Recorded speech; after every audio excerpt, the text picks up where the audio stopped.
What is up, friends? Welcome to another episode here on Ozark Outdoor Brewing.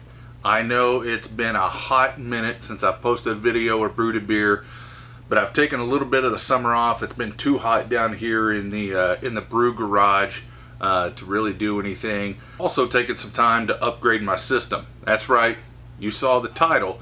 This is my first brew in a bag beer. I've graduated from the liquid malt extract brewing process. Dipping my toes into the all grain method here with brew in a bag. Come along, let's brew this thing up.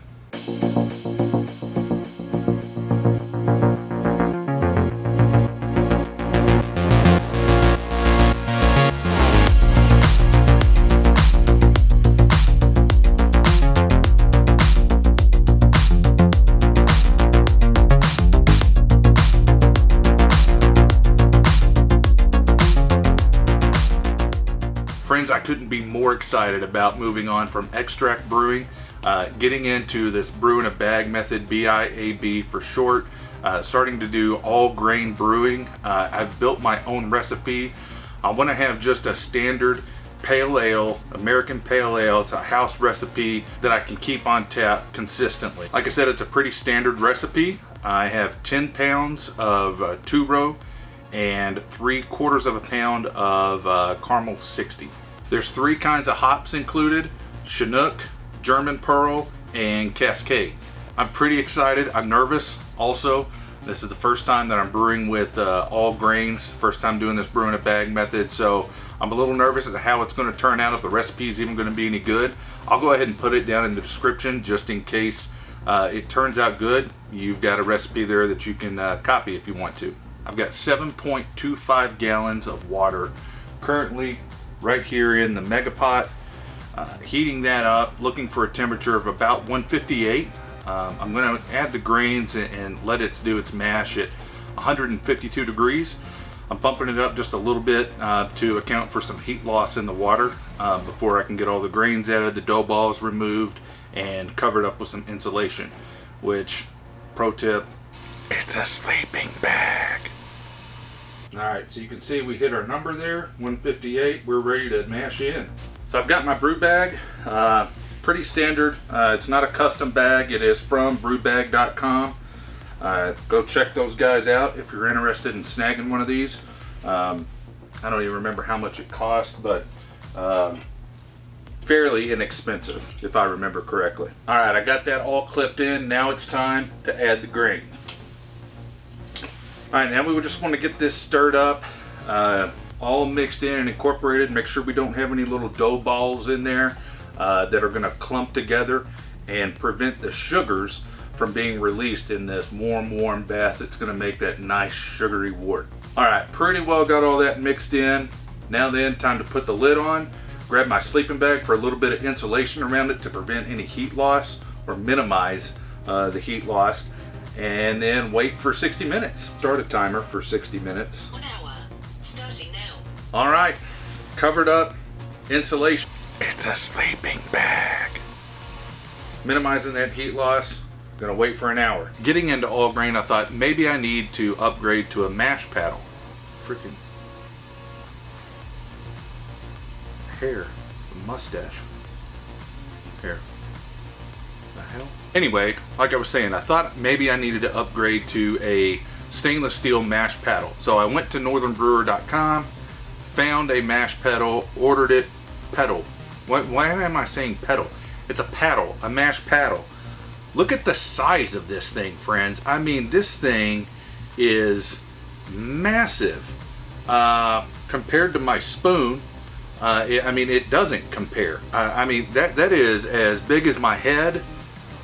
And it's hefty. I mean, there is some heft to it. This reminds me a little bit of maybe like what I would have got swatted with at school way back in the day. Even had the holes drilled in it. Wow, this is heavy duty, top notch. I'm going to use it today, try it out. So far so good. I like it. By the way, friends, if you've not gone to Instagram and checked out my boy Niners Forward Life 80, you're missing out. My boy Frankie Fresh there can do any kind of custom signs, cornhole boards, whatever it is that you need. just like this sign right back here. Custom designed Ozark Outdoor Brewing sign. Thank you, Frank. Make sure you check him out. Go give him a like and a follow, and hit him up if you need any custom signage done.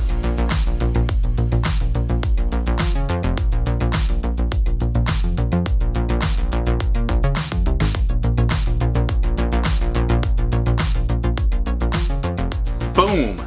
Nailed the pre-boil gravity. Was expected at 1040, came right in at 1040. I could not be more excited and more pleased with that. This is just fantastic. I've got the grains pulled up. They're completely out. You know, you saw me squeeze the bag. I squoze it just to get a little more of that nice sugary water down into the wort. Now then, it's time to remove the bag, dispose of the grains, and boil this for 60 minutes. Trying out my new hop spider, just trying to keep a little bit of that hop debris out of the wort.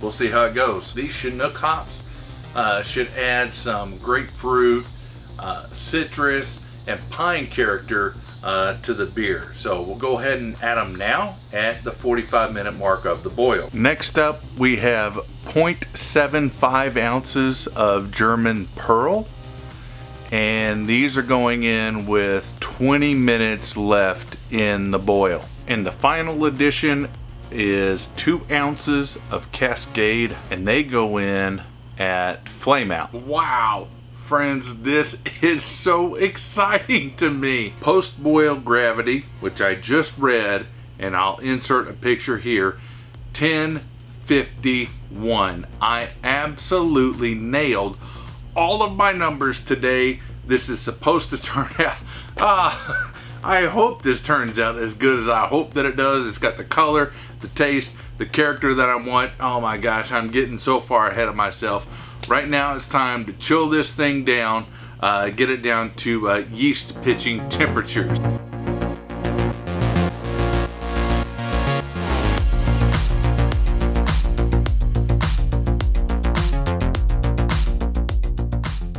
Now then, it's time to transfer the beer from the boil kettle into the fermenter.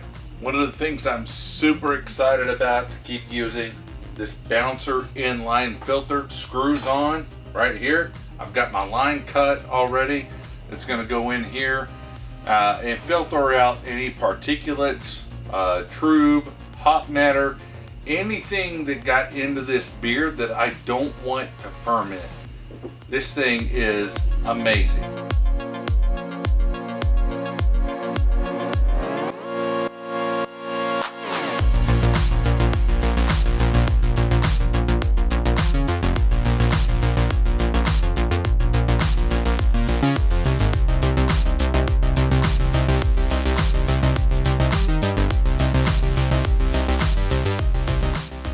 The yeast that I'm using, it's the Imperial yeast. It's the Flagship A07. That's it, friends. Brew day is finished. Got everything loaded up into the fermenter. I've got that into the temperature controlled fermentation chamber. I've got it set at 68 degrees. We'll see how this goes over the next couple of weeks. Stay tuned for the next few videos. I'm going to have a kegging video. I'll also have a taste test video as well. If you're not already, please consider subscribing. That always helps us out. And smash that bell so you get a notification every time we post a video here on Ozark Outdoor Brewing. And remember, drink responsibly.